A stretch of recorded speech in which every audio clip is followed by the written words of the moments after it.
Hello friends, finally ವಿದ್ಯಾರ್ಥಿಗಳ ಒಂದು ಹೋರಾಟದ ಫಲವಾಗಿ ಸರ್ಕಾರದಿಂದ ಒಂದು ನೋಟಿಫಿಕೇಶನ್ಗಳ ಬಗ್ಗೆ ಅಧಿಕೃತವಾದಂಥ ಒಂದು ಘೋಷಣೆ ಬಂದೈತಿ. 56,432 ಹುದ್ದೆಗಳಿಗೆ ನೋಟಿಫಿಕೇಶನ್ ಆಗ್ತದ. ಸೊ ಯಾವಾಗ ಆಗ್ತದ ಆ್ಯಂಡ್ ಯಾವೆಲ್ಲ ಹುದ್ದೆಗಳಿಗೆ ಫಸ್ಟ್ ನೋಟಿಫಿಕೇಶನ್ ಆಗ್ತೈತಿ ಅನ್ನೋದ್ರ ಬಗ್ಗೆ ಈ ಒಂದು ವಿಡಿಯೋ ಒಳಗೆ ನೋಡ್ತಾ ಹೋಗುನು. ಏನಾಗೈತೆ ಅಂದ್ರೆ ಒಳ ಮೀಸಲಾತಿ 50% ಅಡಿ ಒಳಗ ನೋಟಿಫಿಕೇಶನ್ಗಳನ್ನ ಈಗ ಸ್ಟಾರ್ಟ್ ಮಾಡೋರದಾರು. ಸೊ ಇದರ ಅರ್ಥ 50% ರಿಸರ್ವೇಶನ್ ಇರ್ತದ, ಇನ್ 50% ಒಳಗ ಜನರಲ್ ಎಲ್ಲಾ ಕೆಟಗರಿದವರು ಗುದ್ದಾಡಬೇಕು. So however at least notification ಆಗತ್ತಿಲ್ಲ.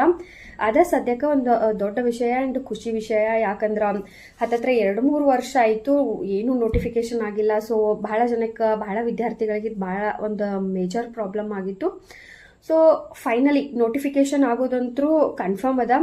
And ಇವರ ಒಂದು ತೀವ್ರತೆಯನ್ನು ನೋಡಿದ್ರೆ ಒಂದು 2-3 ತಿಂಗಳು ಒಳಗಾಗಿನ ನೋಟಿಫಿಕೇಶನ್ಸ್ಗಳು, ಅಧಿಸೂಚನೆಗಳು ಸ್ಟಾರ್ಟ್ ಆಗೋ ಎಲ್ಲ ಚಾನ್ಸಸ್ ಅದಾವ.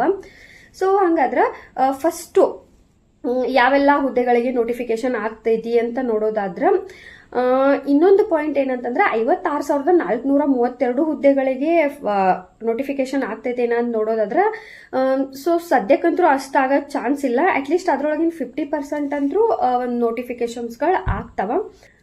ಸೊ ಇವಾಗ ನೋಟಿಫಿಕೇಶನ್ ಸ್ಟಾರ್ಟ್ ಆದ ತಕ್ಷಣ ಫಾಸ್ಟ್ ಆಗಿ ಯಾವೆಲ್ಲ ಒಂದು ನೋಟಿಫಿಕೇಶನ್ ಆಗ್ತಾವಂದ್ರೆ, ಫಸ್ಟ್ ಟೀಚರ್ಸ್ ಹುದ್ದೆಗಳು ಫಸ್ಟ್ ಆಗೋದನ್ನ ಟೀಚರ್ಸ್ ಹುದ್ದೆಗಳು, ಒಂದು ಶಿಕ್ಷಕರ ಏನು ಹುದ್ದೆಗಳದಾವಲ್ಲ ಅದು, ಅದಾದ್ಮೇಲೆ ಕಾನ್ಸ್ಟೇಬಲ್ ಮತ್ತೆ ಕಂಡಕ್ಟರ್ ಹುದ್ದೆಗಳ, ಅಂಡ್ VAO ಅದು ಅಷ್ಟ ಪೆಂಡಿಂಗ್ ಐತಿ. ಹಿಂಗಾಗಿ VAO ಆಗ್ತದ.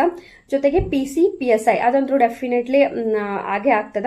ದೆನ್ ಅದರ ಜೊತೆಗೆ ಎಕ್ಸೈಸ್ ಡಿಪಾರ್ಟ್ಮೆಂಟ್ ಮತ್ತೆ FDA STA ಬಗ್ಗೆ ಆನೆಸ್ಟ್ ಆಗಿ ಹೇಳೋದಾತಂದ್ರ, ಆಕ್ಚುಲಿ 5 years ಬ್ಯಾಕ್ ನೋಟಿಫಿಕೇಶನ್ ಆಗಿತ್ತು. ಇದು ನನ್ನ ಕ್ಲಿಯರ್ ಆಗಿ ಹೆಂಗ್ ನೆನ್ಪೈತಿ ಅಂತ ಹೇಳೋದಾತಂದ್ರ, ಅವಾಗ ನಾನು 9 months ನಂದ ಪ್ರೆಗ್ನೆನ್ಸಿ ನಡೆದಿತ್ತು. 9 month ಇತ್ತು. ನಾನು ಅಪ್ಲಿಕೇಶನ್ ಹಾಕಿದ್ದೆ, ಬಟ್ ಎಕ್ಸಾಮ್ ಬರೆಯಕ್ ಹೋಗಕ್ ಆಗಿರ್ಲಿಲ್ಲ. ಸೊ ಇವಾಗ ನನ್ನ ಮಗಗ 5 ವರ್ಷ ಮುಗಿದ 6ನೇ ವರ್ಷ ಸ್ಟಾರ್ಟ್ ಆದ, ಇನ್ನೂವರೆಗೂ ನೋಟಿಫಿಕೇಶನ್ ಆಗಿಲ್ಲ. ಸೊ 5ರಿಂದ 6 ವರ್ಷ ಆಯ್ತು FDA SDA ನೋಟಿಫಿಕೇಶನ್ ಆಗಿಲ್ಲ. ಸೊ ಹಿಂಗಾಗಿ FDA SDA ಬಹಳಷ್ಟು ಡಿಪಾರ್ಟ್ಮೆಂಟ್ ಒಳಗೆ ಖಾಲಿ ಅದಾವ. ಸೊ ಆ ಹುದ್ದೆಗಳಿಗೆ ನೋಟಿಫಿಕೇಶನ್ ಆಗ್ತದ. ಜೊತೆಗೆ ಕಮರ್ಷಿಯಲ್ ಟ್ಯಾಕ್ಸ್ ಇನ್ಸ್ಪೆಕ್ಟರ್ ಹುದ್ದೆಗಳಿಗೂ ಆಗ್ತದ. ಇನ್ನು KS PDO ನೀವು ಕೇಳ್ತಿರ್ತೀರಿ, ಬಟ್ ಅದು ಸದ್ಯಕ್ಕೆ ಮೇ ಬಿ ಆಗ್ತದ, ಬಟ್ ಸ್ವಲ್ಪ ಟೈಮ್ ತಗೊಂಡ್ ಮಾಡ್ತಾರು. ಇವಾಗೇನೊಂದು 2-3 ತಿಂಗಳೊಳಗಂತೂ KS ಆಗಿರ್ಬೋದು, PDO ಆಗೋದು ಸ್ವಲ್ಪ ಡೌಟ್ ಅದ. ಆದ್ರೆ ಒಳ್ಳೇದು, ಬಟ್ ಆಲ್ಮೋಸ್ಟ್ ಡೌಟ್ ಅಂತೂ ಅದ. ಇನ್ನೊಂದೇನ್ ಪಾಯಿಂಟ್ ಅಂದ್ರೆ, ಇವಾಗ ಸದ್ಯಕ್ಕೆ ಏನು ಹೊಸ ಒಂದು ಒಳ ಮೀಸಲಾತಿಯ ಅನುಗುಣವಾಗಿ ನೋಟಿಫಿಕೇಶನ್ ಮಾಡ್ರಿ ಅಂತ ಹೇಳ್ಯಾರ. ಸೊ ಅದಕ್ಕೂ ಮುಂಚೆ ಏನೆಲ್ಲ ಒಂದಷ್ಟು ನೋಟಿಫಿಕೇಶನ್ಗಳು ಆಗಿದ್ದುಲ್ಲ, ಒಂದು ಕೃಷಿ ಇಲಾಖೆ ಆಗಿರ್ಬೋದು ಅವೆಲ್ಲ. ಸೊ ಅವೆಲ್ಲ ನೋಟಿಫಿಕೇಶನ್ ಗಳನ್ನ ಹಿಂಪಡಿತಾರು ಅಂಡ್ ಮತ್ತೆ ಹೊಸದಾಗಿ ರೀನೋಟಿಫಿಕೇಶನ್ಸ್ ಗಳನ್ನ ಕೂಡ ಮಾಡ್ತಾರು.